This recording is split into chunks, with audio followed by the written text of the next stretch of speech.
Perampok cerdas. Perampok berteriak kepada semua orang di bank. Jangan bergerak. Uang ini semua milik negara. Hidup Anda adalah milik Anda. Semua orang di bank kemudian tiarap. Hal ini disebut main canging konsep, merubah cara berpikir. Semua orang berhasil merubah cara berpikir dari cara yang bisa menjadi cara yang kreatif. Salah satu nasabah yang seksi mencoba merayu perampok, tetapi malah membuat perampok marah dan berteriak, "Yang sopan, Mbak.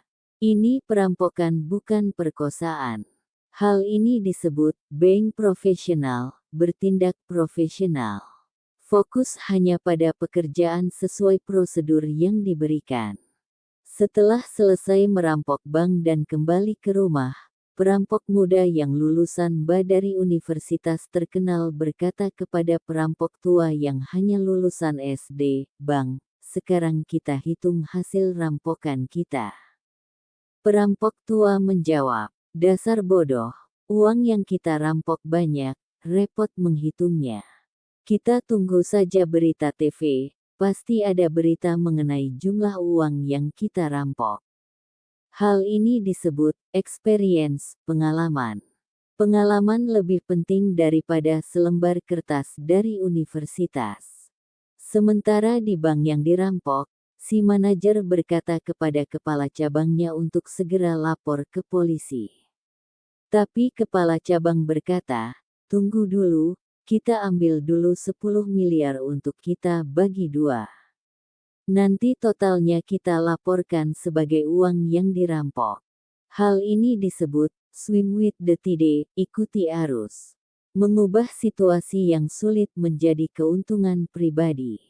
Kemudian kepala cabangnya berkata, "Alangkah indahnya jika terjadi perampokan tiap bulan."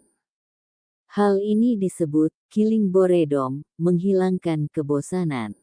Kebahagiaan pribadi jauh lebih penting dari pekerjaan Anda.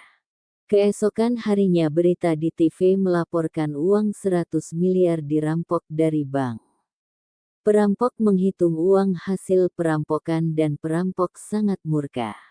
"Kita susah payah merampok cuma dapat 20 miliar, orang bank tanpa usaha dapat 80 miliar. Lebih enak jadi perampok yang berpendidikan rupanya." Hal ini disebut sebagai knowledge is worth as much as gold, pengetahuan lebih berharga daripada emas. Dan di tempat lain manajer dan kepala cabang bank tersenyum bahagia karena mendapat keuntungan dari perampokan yang dilakukan orang lain.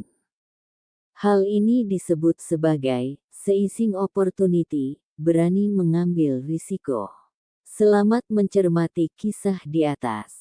Meski mengandung humor namun ada poin-poin yang bisa kita tangkap dari humor bisnis di atas.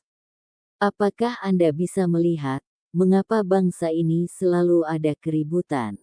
Kisah perampokan di atas adalah representing segala sesuatu yang terjadi di negara ini. Di setiap lini dari pejabat tinggi sampai tingkat kelurahan selalu ada orang jahatnya.